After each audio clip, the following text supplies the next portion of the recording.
Welcome to another episode of Get Wisdom. I'm Brian Kelly, along with Get Wisdom founder and director, Carl Mollison. This week, I think we're doing a really important topic, Carl, one where the rubber meets the road, in my opinion. Creator reveals the workings of divine protection. This has got to be a topic that interests everybody, or should. Well, we'll see. It's certainly job one to keep going. You know, like they say, keep breathing. Yeah. Oh, yeah. But Absolutely. It used to be the case people prayed daily for protection, if you think about it. Yes. You know, people, certainly my generation grew up knowing this prayer, now I lay me down to sleep, I pray the Lord my soul to keep, etc., etc. That was a prayer of protection, and it's fallen out of favor, prayer in general, and it's got a bad rep because of, encroaching secular perspectives. And we're giving up something when we don't do that. And we're going to learn about that today and some examples of what can happen when you do have a partnership with the divine. It is rather important, shockingly so. Yes, I would agree. You asked Creator, we've learned that divine protection comes in many guises. For humans especially, there is a baseline protection assumed in the life plan of each individual, affording occasional intervention to prevent death or severe injury when it threatens to compromise the life plan made before the individual was born. Can Creator explain how this works, and if it is there even for atheists? And these are Creator's words as I channeled an answer to this question. This, in effect, is not a custom plan, except in a very few individual cases.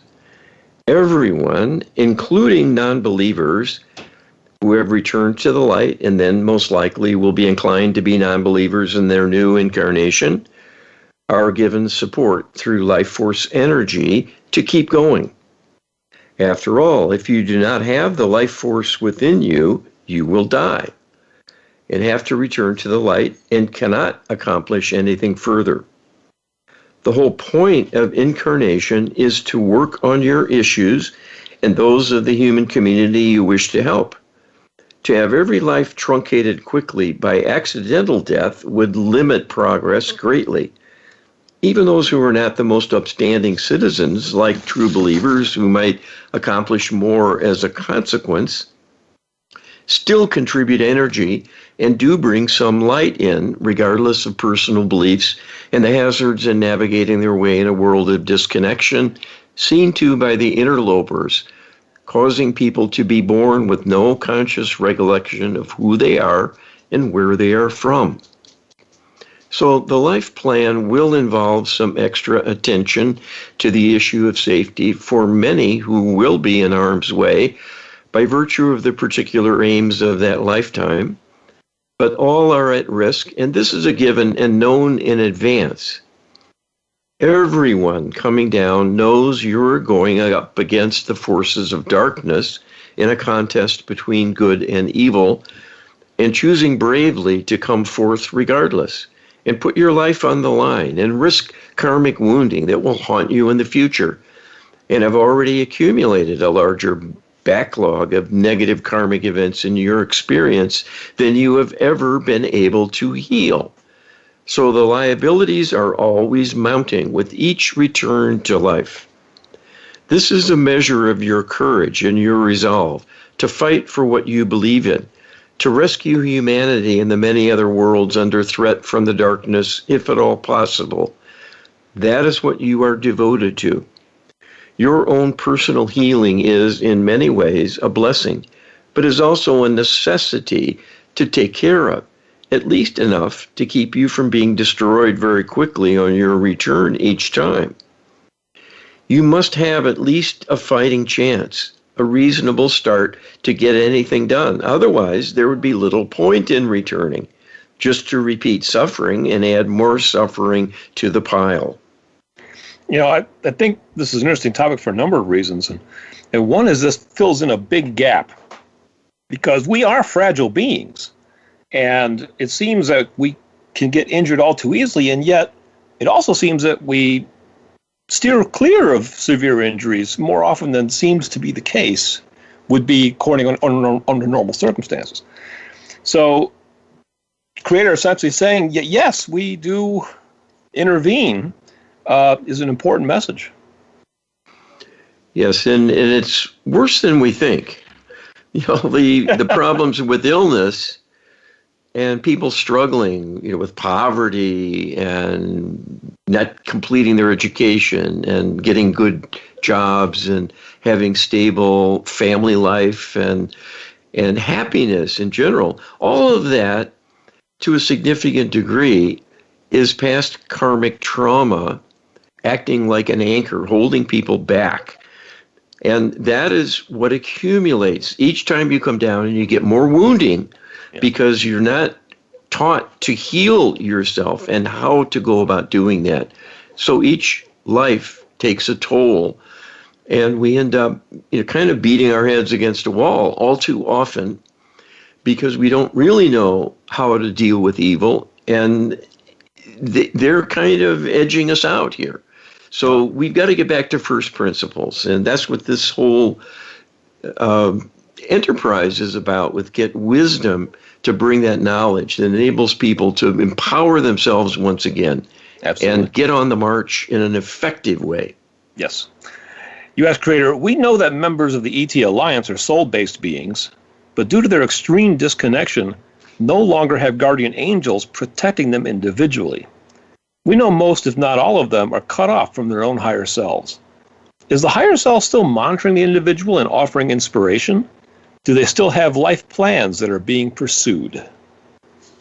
All right, and this is what Creator tells us. What you are describing is all correct and true.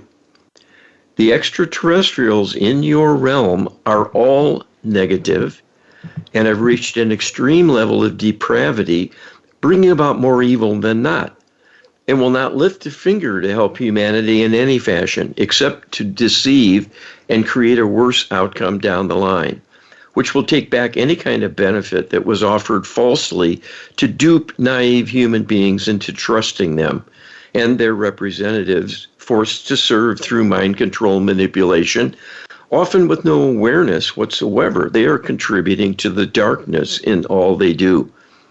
These dark extraterrestrials, in coming from the light, do have a plan, a life plan, to try and turn things around through a kind of resistance within, to give them an impulse to moderate the extremes of behavior they are subjected to, including their own upbringing and conditioning to serve the dark aims of their race at the expense of anything and everyone, and to serve themselves first and foremost. This is the nature of the culture in the extreme that has come about, where not even loyalty to one another can be counted on. That is a measure of the selfishness and depravity reaching such an extreme that all are functioning sociopaths. So it is more like a den of thieves when they get together than a group of beings working for a common purpose, for a lofty goal of some kind. All they do is a calculated measure to gain something for themselves personally in the end. Under such circumstances, every attempt is made by the light to reach them during the course of their lives with inspiration and encouragement to soften their thinking and be open to alternative strategies and choices that are less draconian and devastating to their victims. But we must admit, in most cases, it falls on deaf ears at this point. We do not give up. The higher selves as well do not give up. But try working within the being of these lost ETs and trying to turn them around. They need more than a little inner inspiration, because anything positive so goes against the grain, it will rarely be embraced readily. On occasion, there is a being who has been rehabilitated enough. There is a glimmer of divinity still within that can be appealed to and generate some true altruistic inclinations. This is a kind of miracle when it happens, but it is just the thing that can make a difference in turning things around with respect to the alien agenda, which is a dark one. And that will be necessary in order for humanity to survive at this point. The divine realm is working to improve them because the divine human is doing so and still in the fight, so to speak. If you give up, we become powerless. It is your intention to make things better that we borrow your prayers, your yearnings for a better world and a better life, and for all who suffer from evil impulses and lose their way to be raised up. That creates a lot of mileage we can capitalize on in wanting to help those lost ones overcome the huge hurdles they have created for themselves as much as anyone else in finding their way back again to divine alignment. You know, I'm reminded again, it's been said many times in the series that culture can mimic reality. And in the Star Wars movie where with the Last Jedi, I think, where Luke was fighting with his father, Darth Vader, and he stops and he says, "I can feel the conflict within you." And he goes, "There is no conflict." But it's, you know, this idea that there's still a glimmer maybe in some individual ETs that can be utilized. You know, it's not all is lost. That gives some hope anyway. Well, certainly sobering words to hear that we're up against huge opposition. Yes. There are high-level extraterrestrials in our realm and running things, and we're in danger because of them. And they are terrible, terrible beings right now because they have disconnected from the divine so greatly, they're hanging by a thread. Yeah. If we can save them by raising them up, this can save us. And it's our charter. We were brought here to do that. So, you know, a lot of things about safety and protection, well, look in the mirror. You know, Creator is saying, we can't do anything more than you guys are doing. We're borrowing your energy and your intention, your prayers, your yearnings. If you don't know something bad is happening, you're not counting. You have no energy in the game, and you're not contributing anything to your future or the future of humanity. It's that simple. And we're going to get into that with this next question. This next question is quite the eye-opener, actually. It is assumed that a primary purpose of a life plan is to address the karmic backlog of the individual. What steps are taken if it is known that the individual in question is likely to increase their karmic backlog? All right, and Creator says the following. We would differ in posing your question with respect to the assumption you are here primarily to work on your karma. In a broad sense, this is true, but only when including the primary objective of overcoming evil. And that is everyone's business, and is a much larger issue than individual humans, or even the entirety of the human collective with respect to their history and makeup. It influences the entire Milky Way galaxy. Your primary purpose for having a life plan to reincarnate is to do light work to help the cause of humanity and the others who suffer from evil, to work on this problem and to overcome the corrupting influence, and to save the interlopers from their dark ways so they will not perish but have an opportunity to be healed and raised up once again. That is a lofty mission indeed. There is no greater and loftier act than to heal an enemy and save them in the doing.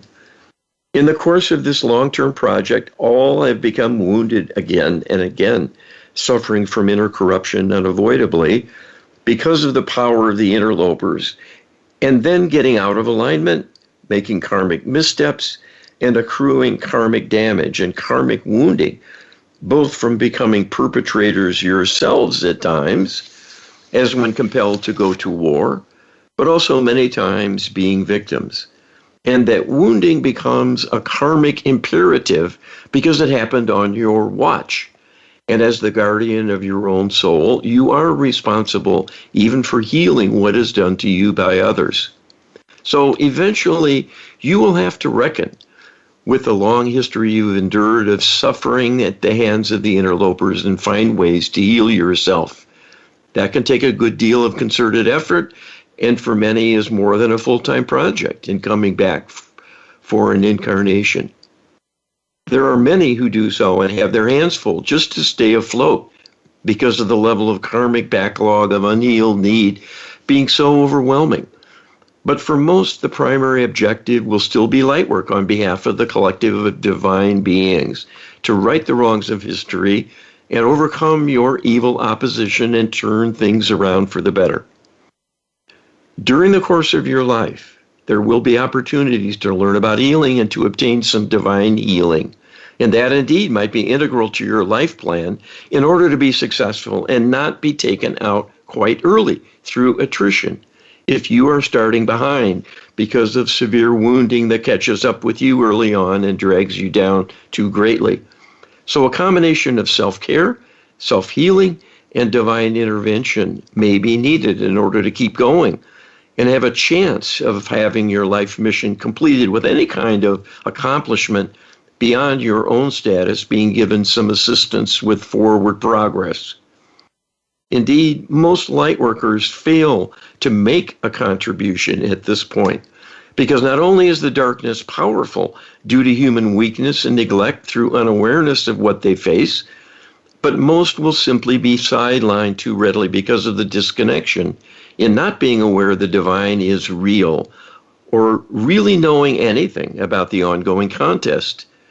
It is not a mainstream notion, more of an abstraction recounted in the Bible, but not appreciated as being a reality that will influence every single human being and all of their future in terms of what decisions you make now to oppose evil or be complacent and sidelined with a life of no real accomplishments that matter. No real accomplishments that matter. Creator is kind of laying on the line here. The question was, is our primary purpose in life to come back and handle our own personal karmic backlog? And essentially, Creator's saying, no, that may have been the purpose of past lives, maybe, but that's not the purpose of this life. The purpose of this life for every human being who's born on this planet right now is to solve the problem of evil collectively. That's much more important than your personal issues, even your own karma. That's what we're being told here anyway. Well, we only have a few years to solve this problem. This is very interesting. We're here at the end times, people. This is no fun to talk about, believe me. I thought getting into this, even as I learned about the darkness and its reach, that, well, this has been going on all through human history, which it has. But I didn't think that we might be reaching kind of a final escalation of things for the interlopers to want to be done with us and as a parting shot just wipe us out entirely. So this is not a pleasant topic, but there's an answer. There is an answer, and it's through prayer and healing. Absolutely. Creator also says that there is divine protection to those who ask, and that especially if somebody's on a life mission to make a big difference, that there could be more protection for that individual as well to keep them going, so yes, that the whole thing isn't wiped out before it gets started. Yeah, and that's a great place to start. This is a good practice to start following regularly and with some discipline. Yes, it's prayer protection. Absolutely. I say many throughout the day, and it doesn't take much. Short protection prayer could be 2 sentences. So it's very, very important, and you can learn about all kinds of powerful prayers by getting our prayer book at getwisdom.com/prayer, getwisdom.com/prayer. Download it today, and we'll be right back with more Get Wisdom right after this. Welcome back to the second segment of this week's Get Wisdom. We're looking at Creator's revelations on the workings of divine protection. And I think this is a critical topic that affects everybody, and that if you're looking to get back into divine partnership, I think this is an effective road to go down to help resolve some of the doubts that we have, especially living in a secular environment, Carl.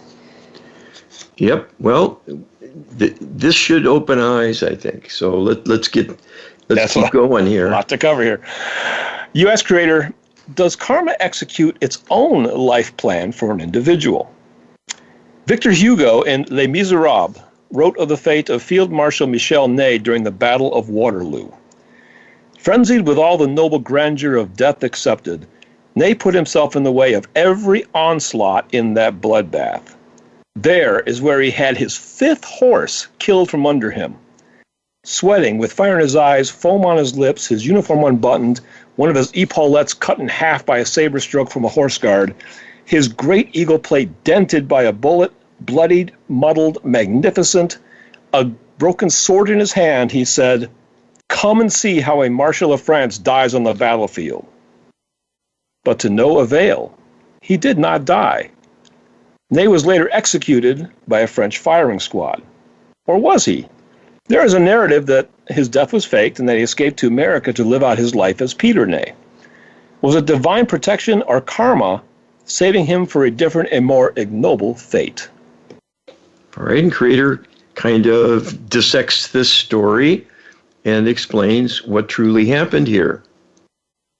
This extreme example of prevailing at a time of great peril and personal challenge for maintaining physical survival against all odds has all the hallmarks of divine intervention. To see someone as protected from death, no matter how dangerous the environment and severe and deadly the opposing forces arrayed against them.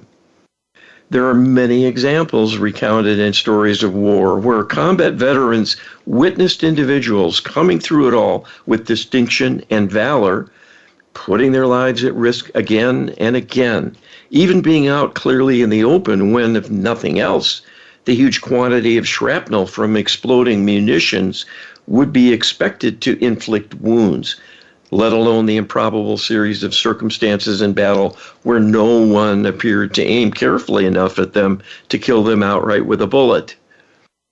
We can tell you that many soldiers in combat are shielded such that they are impervious to harm.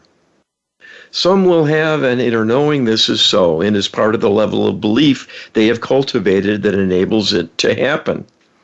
It is never in isolation and only coming from one direction.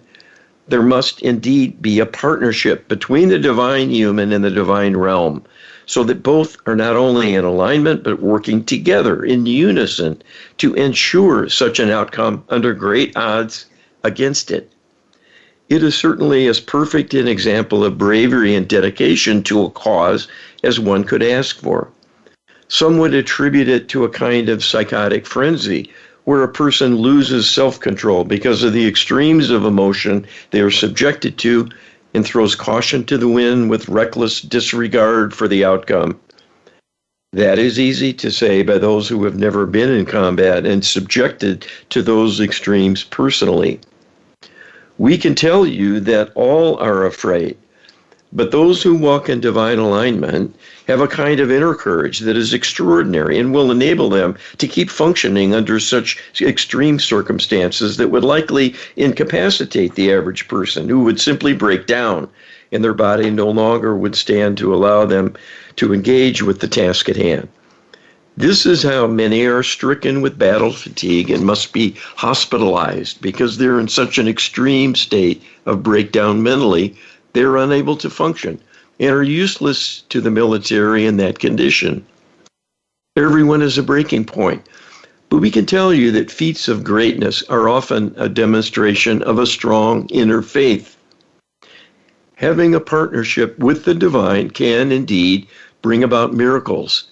And you can look at the ability of a mere human to face extraordinary danger against all odds and put their lives openly at risk of having a painful ending as not simply a test of will, but a test of faith in themselves and their future, buoyed up by divine support and a larger awareness they are part of something greater than their own physical existence represents.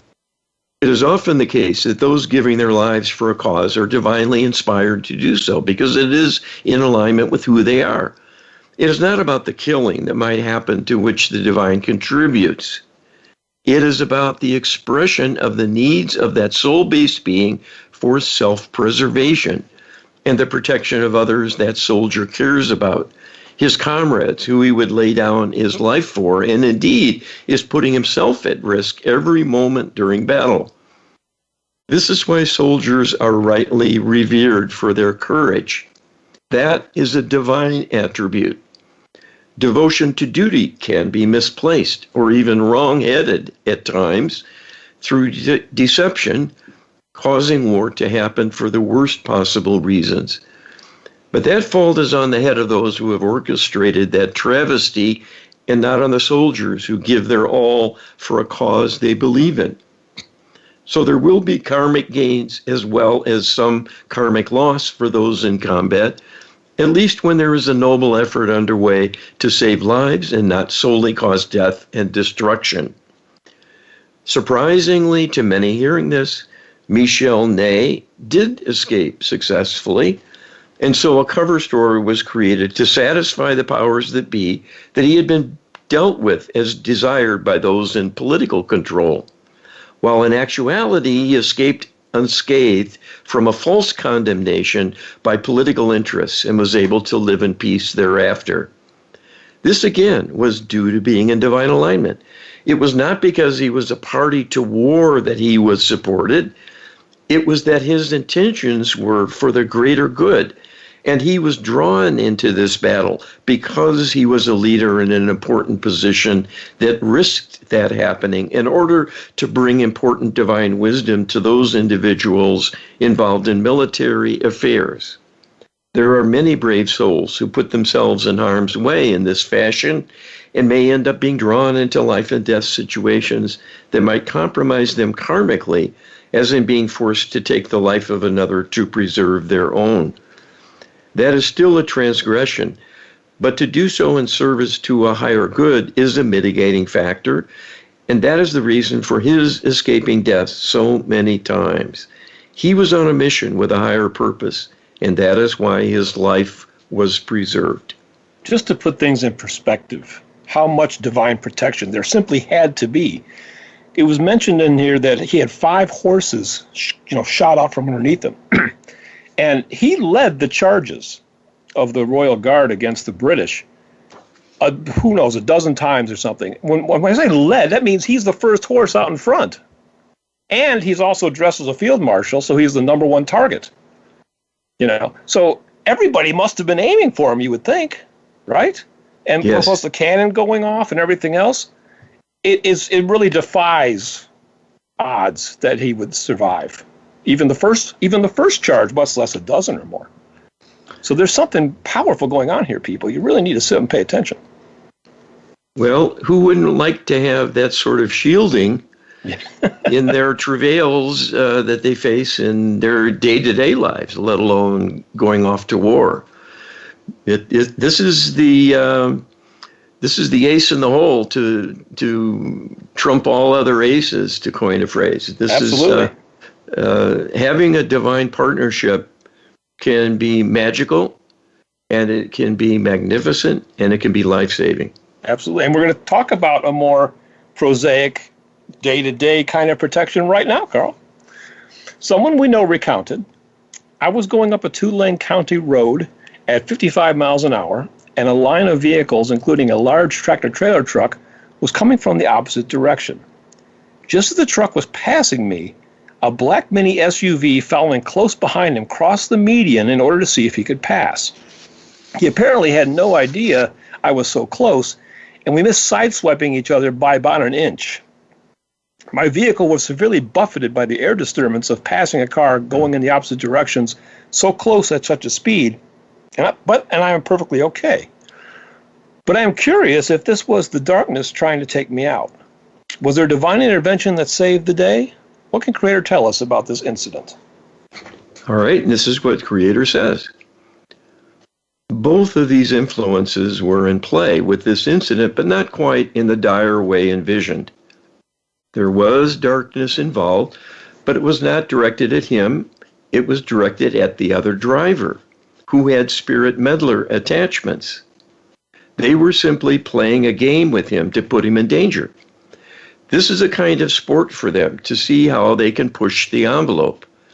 At a minimum, they will cause emotional distress within their host, and this will bring automatically a surge of new energy in calling upon the light for help automatically by the demand from the body alone, even in someone who is not spiritual and therefore not mounting a cry for help or a more formal prayer outreach.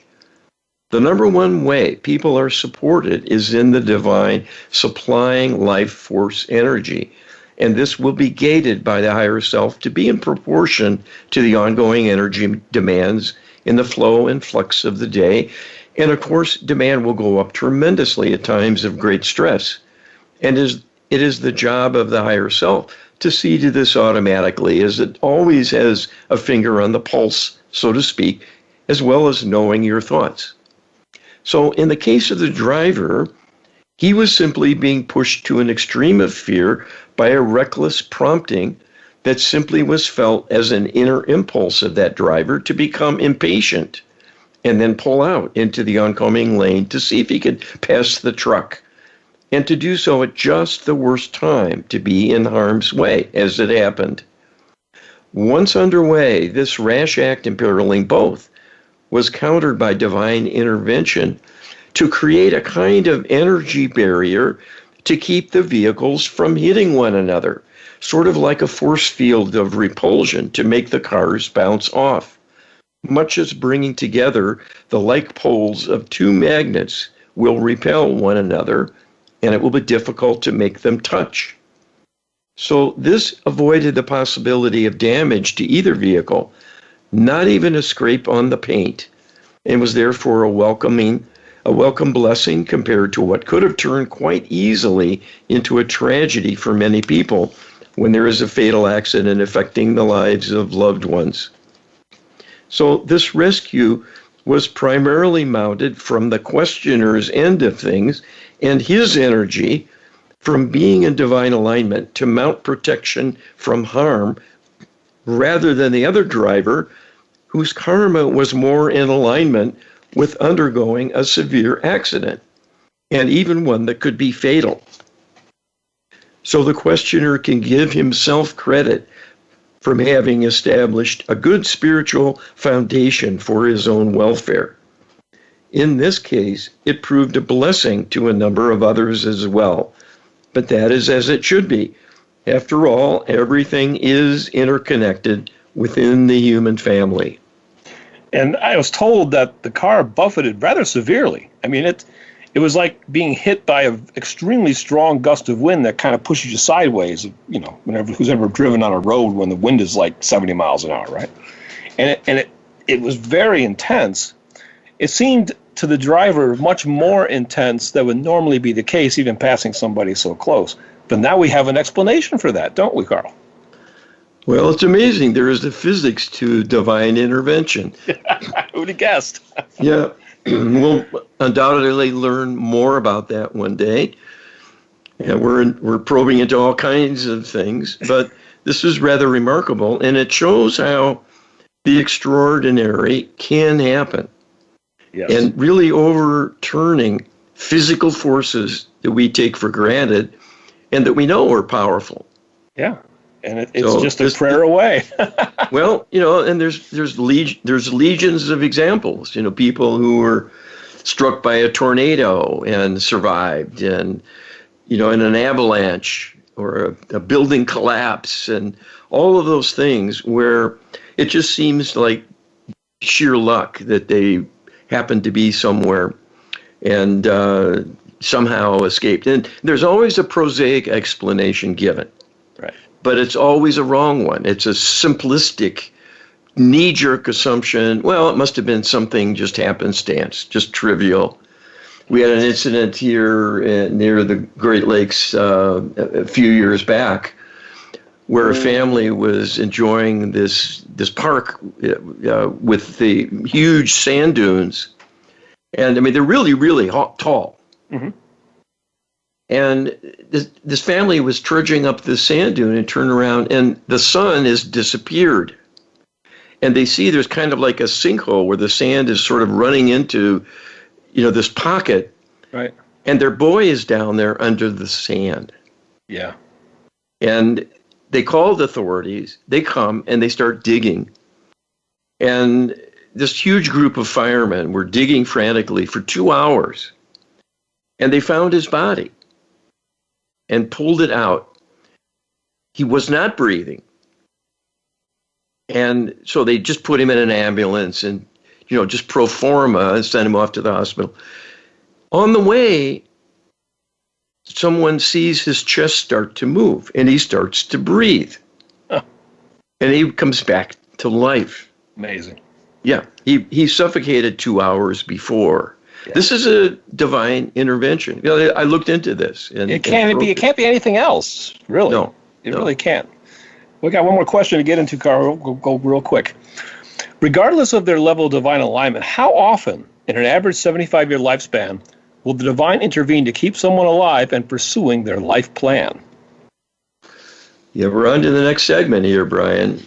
Oh, it's maybe we should hold up so we have time to do this justice. No. I'm sorry. I didn't realize you're right. That is the next segment. My apologies to you and the audience. Continue on with your thought. We have another couple minutes, Carl. Well, this is an important question that we want to get to because this is eye-opening. Yes. You know, we think these are rarities, the 1 in a million thing. But it's really the case. It's much, much more common. And, another thing that comes to mind for me, the first time I visited Rome and seeing the throngs of people and the wild drivers in that city. I don't know how they do it. Oh, yeah, that's always amazing. Well, the little narrow streets and the cars and the people are all walking down the street together. Right. There may or may not even be sidewalks. And I asked someone, how do people survive in this town? I'd be stepping off a street and cars would be an inch away from me, just zooming. Right. Just zooming, and I had to keep my wits about me. And people were just very blasé. And they said, well, this is a prayer city and there's angels. There's angels on the bumper of these cars. Interesting. And I'm thinking, well, that's rather hopeful. But seemed a bit scary to me to trust to something invisible. Right. At that time, I was a little more prosaic in my thinking and not so spiritual. But there's a lot of situations like that where we take more risks than maybe we even appreciate. Oh, yes. Yeah. And we can capitalize on a relationship with the divine to have that in our corner when we most need it. Another incident that comes to mind is one happened to me personally. I was out driving pizzas years ago in the 80s, and I was going down an ice-covered road too fast. And I hit the brakes, and I was driving a little Chevette at the time, probably going about 30 miles an hour. And the Chevette sailed over a drainage ditch, came up to a curve, kept going straight, I couldn't turn, sailed over a drainage ditch, and then went about 25 to 30 feet into the woods. And it came to a stop, and I had a tree 1 inch away from my front bumper, another big tree about an inch off of my driver's door, and another about an inch off my left passenger door. I had to crawl out through the back hatch, I think, if I remember correctly. It was a miracle that I hit that little narrow window and not even a scratch on the car. There you go. There's many stories like that. Many people have experiences of that kind. Absolutely. And they mean something. That's what we're going to really try to drive home here. Yes. As we go forward. And people, get some of this yourself, and you can do that. Download our prayer book, getwisdom.com/prayer. We have a perfectly good protection prayer in there that will help deliver this kind of protection to you on a daily basis. Get it today, getwisdom.com/prayer. We'll be right back with the final segment of Get Wisdom right after this. Welcome back to the final segment of this week's Get Wisdom. I was jumping ahead, Carl, and now we're going to finally be able to get into the question I started asking in the last segment. But this is an episode on divine protection, and we're learning some really, really powerful lessons, I think, today, Carl.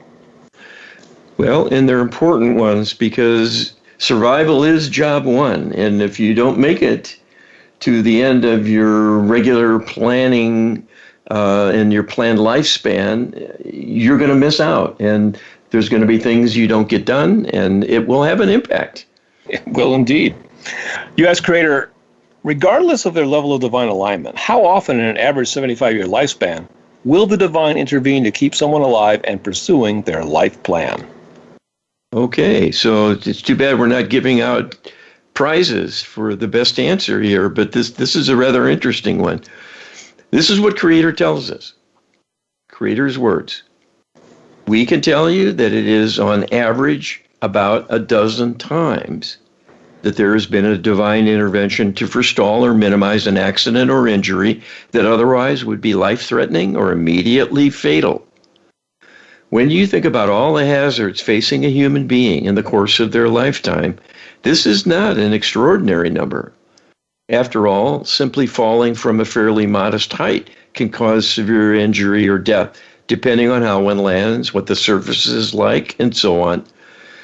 Children have many hazards, especially because of their lack of experience, and if they are not supervised carefully, will take extraordinary risks without realizing they're doing so. Many more would be killed wandering into streets and hit by automobiles in many parts of the world. Many others would die from falls, off of ledges, out of windows, from tree branches they've climbed to reach, and so on. But many times there is an angelic save simply to allow them to keep going so their life will not be truncated through a kind of silly and incidental miscue of no great significance otherwise, not being a moral choice or a corruption within of karmic consequence, but simply being in the wrong place at the wrong time and a moment of inattention perhaps bringing about a calamity. So divine grace can be bestowed, especially if the person is in divine alignment through choice in a partnership where there is interaction through prayer to make requests of us and have that on file so it can be referenced and used in the event of a rainy day when there is a fall from a ladder or a moment of distraction on the road and suddenly an accident is bound to happen that could be serious or fatal. By the same token, there is an expectation people will use due regard for their own welfare and a respectful caution in their behavior and seeking safeguards so their conduct is planful and purposeful and an attempt is made to avoid such problems as opposed to being wild and reckless. We cannot save someone from themselves if they choose to put their life at risk. There are some who do so, seeming to throw caution to the wind, almost as though they are flaunting their carelessness and daring the universe to strike them down. That is precisely the wrong thing to do, because we cannot overcome such an impulse unilaterally. This is why, indeed, people die all too often before their time, and why people can end their own lives. We could prevent all of it, but that would go against the free will paradigm to allow humans their own choices. But along with that gift of freedom comes the responsibility to bear the burden of the consequences that ensue. And many times the lessons are quite painful.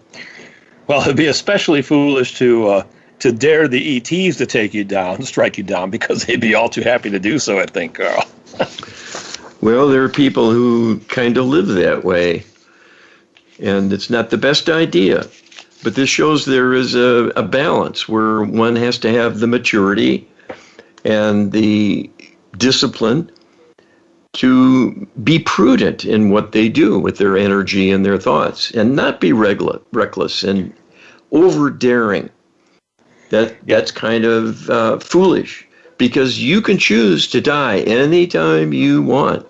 Yeah, the divine protection is there, but it is conditional in a sense. It's conditional on a number of factors, where you are in your life plan, as well as your level of faith, and are you living recklessly and not taking care of yourself? Because the duty to the self is foremost and high on the list of responsibilities for sure.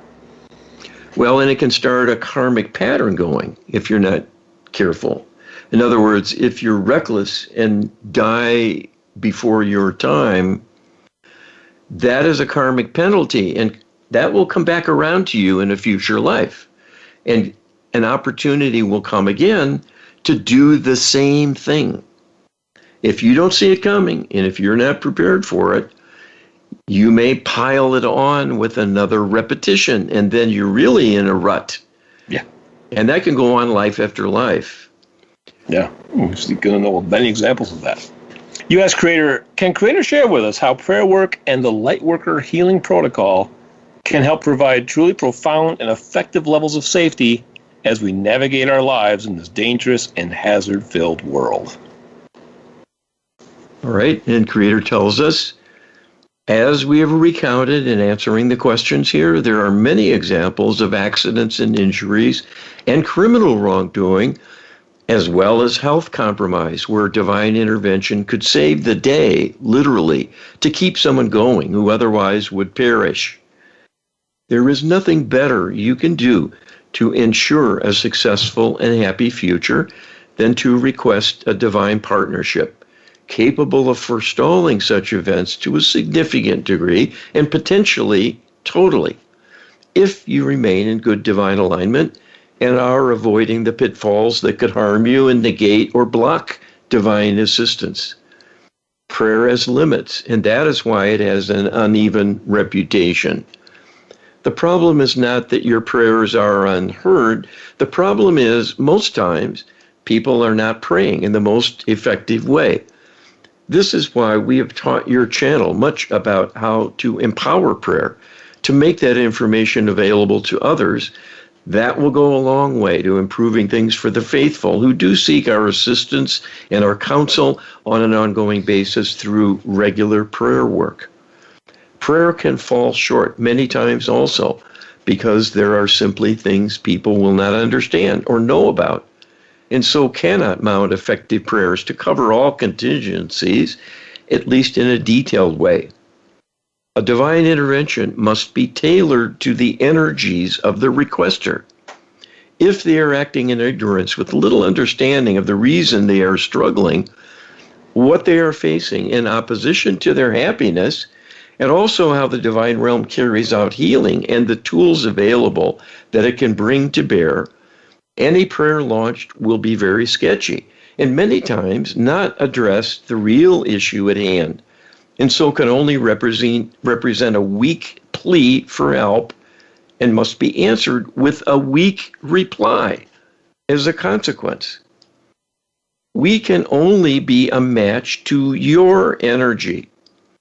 The more you can show us your intelligence, your wisdom, your grasp of the issues at hand, bringing about a dilemma, the involvement of the darkness in so many things taking place in the world when things go wrong, and you're having a broad understanding of how the divine realm can work across time, can deal with dark spirit interferences, extraterrestrial manipulations, human psychic attacks of many kinds, self-destructive thoughts, and the many karmic entanglements and their means of execution and mechanisms of operation, and how the divine realm can modulate these and readjust and rebalance things, the better you will be in getting divine action going on your behalf that can be effective and powerful enough for the size of the problem at hand. The Lightworker Healing Protocol is a truly comprehensive compendium of requests to address any conceivable kind of negativity from any conceivable source, with an understanding of the energetics and consequences of disarray causing human suffering and the ways to right it, available through the divine realm. The use of the Lightworker Healing Protocol is the broad answer to enable a successful human mission, because it is the only way you will surmount evil and its consequences.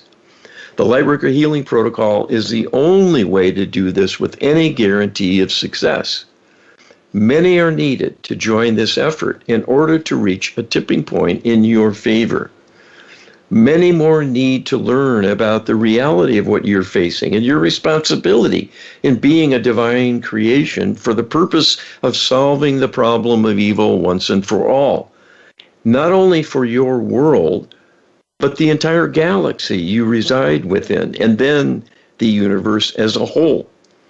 This could not be a more important or bigger contribution to the future of the universe, and is certainly a goal worth devoting prayer and healing sessions to add your energies, and thereby make your life count for something important instead of being on the sidelines.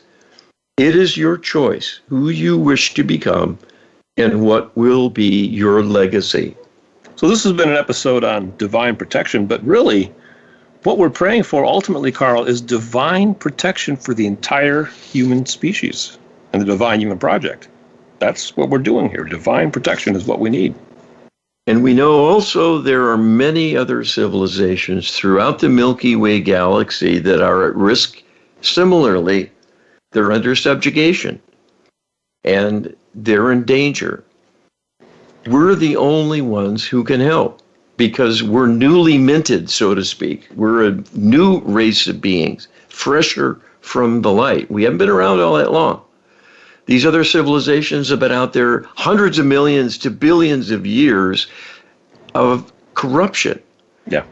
And we're new. We're bright and bushy-tailed and eager and fresh from divine connection, being up in the light, down from heaven, boots on the ground now. And we're altruistic, and that eagerness to help is that divinity showing through. But we don't know our mission. It's not taught to us. Right. So that's what we're trying to do. But that's an important point you make, Carl, that that people have, try to wrap their heads around this idea that we're on this mission to save the universe. But what you said made a lot of sense. We are new to this game. We haven't been around very long, and we're fresh from the light. So that actually makes a lot of sense in my mind anyway. But be sure to check out the Lightworker Healing Protocol. You can download the ebook describing it all at getwisdom.com/LHP. That's getwisdom.com/LHP. So say a prayer for your own protection and ours, as well as humanity's, and we'll see you next week. Thanks, everybody. Be well.